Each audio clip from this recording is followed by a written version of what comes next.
Lucas capítulo 9, versículo 18. Num dia em que ele estava a orar a sós com os discípulos, perguntou-lhes: quem dizem que eu sou? Eu gostaria de primeiro focar neste primeiro versículo, nessas primeiras palavras. Num dia em que ele estava a orar a sós com os discípulos. Mesmo na correria de Jesus, que era gigantesca, ele encontrava tempo para se recolher, encontrava tempo para orar. A primeira pergunta que nós já poderíamos fazer para nós mesmos é: se Cristo, na sua vida terrena, encontrava tempo para orar, quem sou eu para dizer que não tenho tempo para orar? Mesmo na sua rotina, mesmo na sua loucura de vida. Oração era costume de Jesus. Tem cristãos hoje que se dizem cristãos e oração para ele é tipo um evento. O dia que ele para orar é como se fosse um evento. Quase nunca ele para orar. A oração para mim e para você deveria ser algo frequente. E Jesus era um homem de oração. Para orar, ele se afastava da multidão. De 2 ou mais estiverem reunidos em meu nome, eu estarei no meio deles. Mas Jesus nos ensina que existe uma oração que deve ser entre eu e Deus. Quando fores orar, fecha a porta do teu quarto e ora ao teu Pai em segredo. Jesus então se afastava da multidão, não porque desprezava a multidão, mas por amor à intimidade com o Pai. Então, se você ler Bíblia, você vai lendo a Bíblia, diversas vezes Jesus estava com a multidão, diversas vezes Jesus estava curando, fazendo isso, fazendo aquilo, e ele constantemente se afastava da multidão. Eu posso dizer também para vocês, eu amo a multidão, mas eu confesso para vocês, por mais que eu goste de estar com vocês, não aguentaria ficar com vocês o tempo todo, porque todos nós temos necessidade de estar a sós para orar. Você vai precisar se afastar de várias multidões para estar a sós com Deus todos os dias. Eu espero que você entenda que a oração é para todo dia, porque a oração é alimento da alma. Só de pão, Mateus 4,4, não só de pão vive o homem, mas de toda a palavra que sai da boca de Deus. A oração é o que sustenta a alma. E assim como eu preciso comer todos os dias, eu também preciso de oração todos os dias, de segunda a domingo, de segunda a domingo. E de oração não tiro férias. A gente acordava na madrugada para orar, sim ou não? Mas todos os domingos eu rezei o rosário. E eu não estou me colocando como exemplo, eu só estou dizendo que domingo também é dia de orar, mais do que nunca. Da oração a gente não tira férias. Agora veja que bonito, Jesus ele traz os discípulos para orar com ele. Porque hoje o evangelho tinha vezes que Jesus rezava sem a presença dos discípulos, mas agora aconteceu que Jesus estava rezando num lugar retirado e os discípulos estavam com ele. Jesus quer que você reze com ele. Amém? E ali naquele silêncio, naquela oração, é como se fosse o mestre modelando os seus discípulos. Como é que Cristo modela os seus discípulos? Não só falando, mas rezando. Como é que eu me torno um verdadeiro cristão? Não só lendo, não só estudando, não só agindo com a mente, mas oração. Jesus ensinava o mais importante para eles: vocês vão precisar orar. E eles ficavam olhando para Jesus, como Jesus orava. E olhando Jesus, eles iam aprendendo pouco a pouco o que era orar. Até aquele momento que eles mesmos pedem para Jesus, perguntam para Jesus: ensina-nos a orar. Jesus orando com os discípulos, era Jesus modelando o coração dos discípulos na oração. Você vai se tornar o que Deus quer de você se você se tornar uma pessoa de oração. Então, antes de ensinar, Jesus orava. Antes de fazer milagres, Jesus orava. Antes de escolher os seus 12 discípulos, Jesus orava. Antes de tomar decisões, Jesus orava. E a gente muitas vezes é assim: primeiro trabalho, primeiro não sei o que, se sobrar tempo a gente reza. Antes de trabalhar, orar. Antes de tomar uma decisão, orar. Quando Jesus reza, não é mera formalidade, é intimidade. Jesus ali chama seus discípulos para orar, porque em breve ele fará uma pergunta importante. E essa pergunta só será respondida do jeito correto em espírito de oração. Existem perguntas que só conseguiremos dar respostas mediante a oração. Quem não reza só emite opinião. Quem não reza só fala o que está na sua cabeça. Quem não reza não está pronto para receber revelação. Quem não reza não vai escutar o que Deus quer falar. Jesus está prestes a fazer uma pergunta essencial. E como é que Jesus prepara os discípulos para uma pergunta essencial? Rezando. Esses tempos que nós ficamos juntos, orando, era Deus te preparando para coisas importantes na sua vida.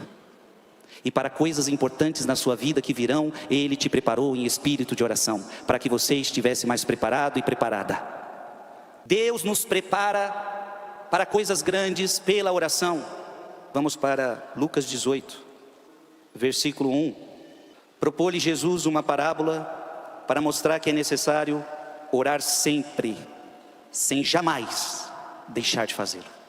Vai acontecer que um dia você não quer rezar, vai acontecer um dia que você vai estar doente, vai acontecer um dia atribulado, não importa, orar sempre. E para você deixar claro o que ele está falando, ele ainda diz, sem jamais deixar de fazê-lo. Jamais é? Olha para quem está do seu lado, jamais. Bota a pressão nele, fala, jamais. Aí pergunta para ele assim, nem quando eu for para a praia? Diga para ele, meu filho, jamais.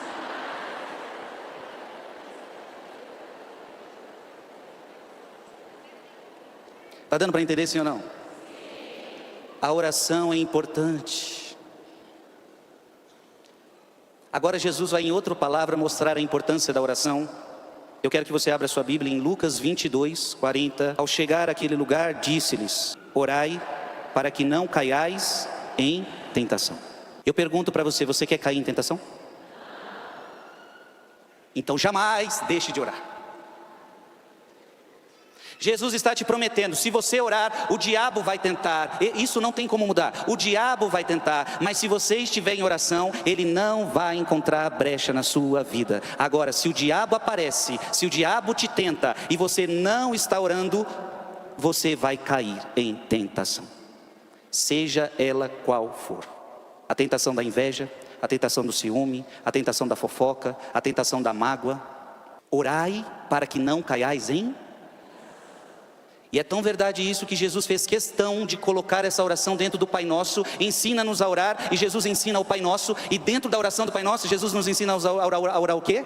E não nos deixeis cair em tentação.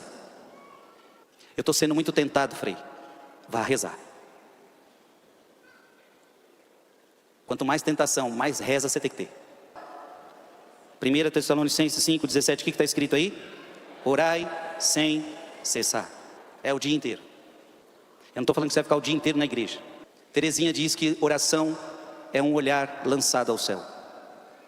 É um impulso do coração. Romanos 12, 12. Sede alegres na esperança, pacientes na tribulação e perseverantes na oração. Abra sua Bíblia em Efésios, capítulo 6, versículo 18. Intensificai as vossas invocações e súplicas. Veja, a Bíblia está falando para você intensificar, orar em toda circunstância. O que é em toda circunstância? Está acontecendo problema em casa? Ore.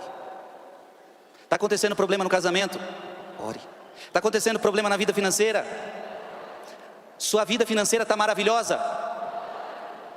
A saúde está ruim? A saúde está boa? Em toda a circunstância. Pelo Espírito no qual perseverai em intensa vigília. Olha que bonito, vigília. O que nós fizemos esses dias? Vigília. De súplica por todos os cristãos. Lucas 9, 18. Perguntou-lhe Jesus, quem dizem que eu sou? Jesus olha para os discípulos, o que o povo está falando de mim por aí? Vocês acham que Jesus é curioso? A pergunta é, vocês acham que Jesus não sabia o que falavam dele? Antes que você fale, ele já sabe o que você vai falar. Antes que você pense, ele já sabe o que você vai pensar. Antes que você sinta, ele já sabe o que você vai sentir. Jesus está querendo provocar alguma coisa nos discípulos, e hoje está querendo provocar alguma coisa em mim e em você. No nosso mundo de hoje, depois de tantos séculos depois de Jesus Cristo, o que o nosso mundo está falando de Jesus? O que os podcasts estão falando de Jesus? O que os programas da nossa mídia estão falando de Jesus? O que os jornais estão falando de Jesus? O que os amigos do seu trabalho estão falando de Jesus? O que na sua faculdade está se falando de Jesus? O que a seu grupinho de família fala de Jesus? Versículo 19, o que os discípulos respondem? Uns dizem que és João Batista, outros Elias, outros pensam que ressuscitou algum dos antigos profetas. A resposta deles, essa resposta revela cegueira. Não conseguem enxergar quem é Cristo. Tentam interpretá-lo à luz do que conheciam, mas esquecem que Jesus, que é Deus, ultrapassa todo o conhecimento humano, ultrapassa toda a expectativa humana. Deus não cabe na sua cabeça. Veja, por mais que pareça piedoso, porque João Batista e Elias são grandes homens, por mais que pareça piedoso, mas ainda é errada esta fala. E é o que nós vemos no nosso mundo de hoje. Tem gente que fala de Jesus com uma piedade, tem gente que fala da religião com uma piedade, mas está falando algo errado, não está baseado na verdade.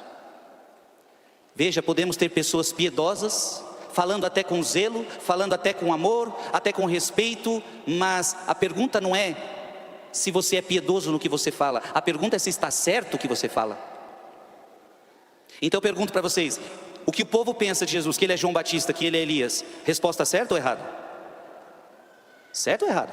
Quem é maior, Elias ou Jesus? Jesus é o Deus de Elias. Na transfiguração Elias aparece, mas quem está no meio é Jesus.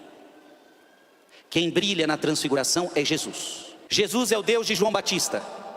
Queriam colocar Jesus no patamar, no mesmo patamar de João Batista, no mesmo patamar de Elias. Ei, não, vocês não estão entendendo nada. E isso revela o quê? Cegueira espiritual. A pior coisa que tem é quando você tem a cegueira espiritual, onde você não sabe quem é Jesus.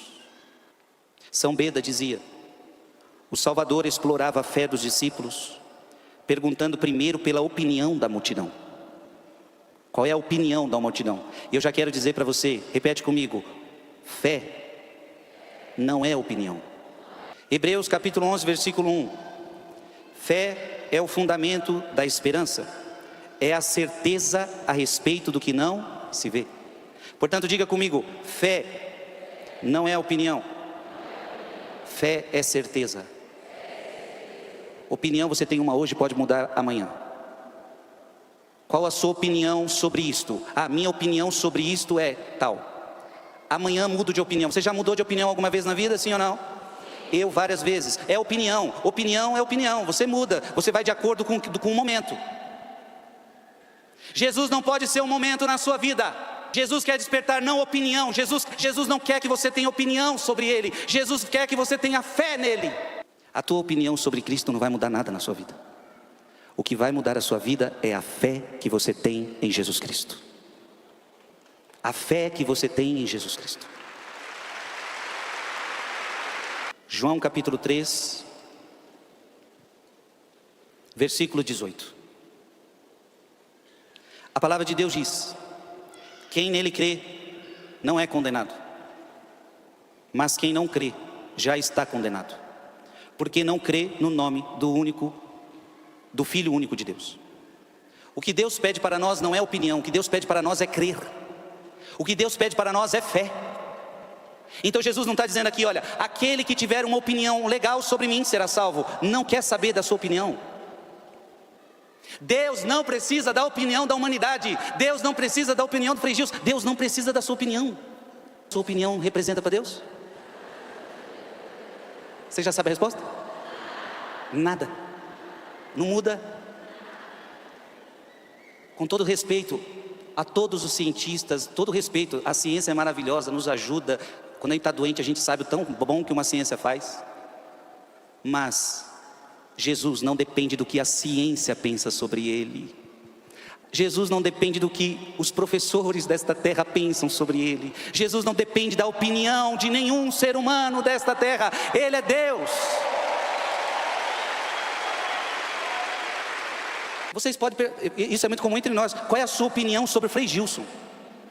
Aí começa a fofocaiada.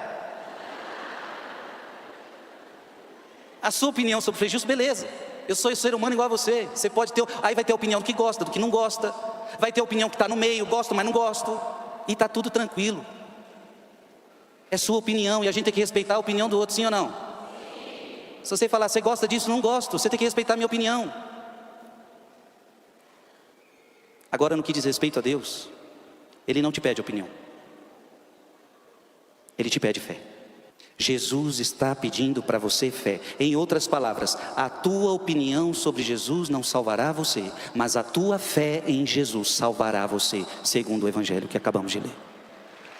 Te perguntar qual a sua opinião sobre Jesus, não tenho opinião, eu tenho fé, certeza. Certeza que Ele é meu Deus, meu Senhor e o meu Salvador. Ele é o meu Criador, o meu Salvador e o meu Santificador. Pai, Filho, Espírito Santo. Eu não tenho opinião, tenho certezas. Mas você vê, não preciso ver. Porque fé é a certeza daquilo que não se vê. Opiniões a gente emite mediante aquilo que eu leio, mediante aquilo que eu assisto, mediante aquilo que eu vejo, mediante aquilo que eu sinto. Deus não pode estar atrelado aos teus sentimentos, ao que você lê, ao que você não lê, ao que você assiste, ao que você não assiste. Portanto, uma pessoa analfabeta pode ter mais fé do que uma pessoa intelectual, cheia de doutorados na vida, porque fé não depende de estudo.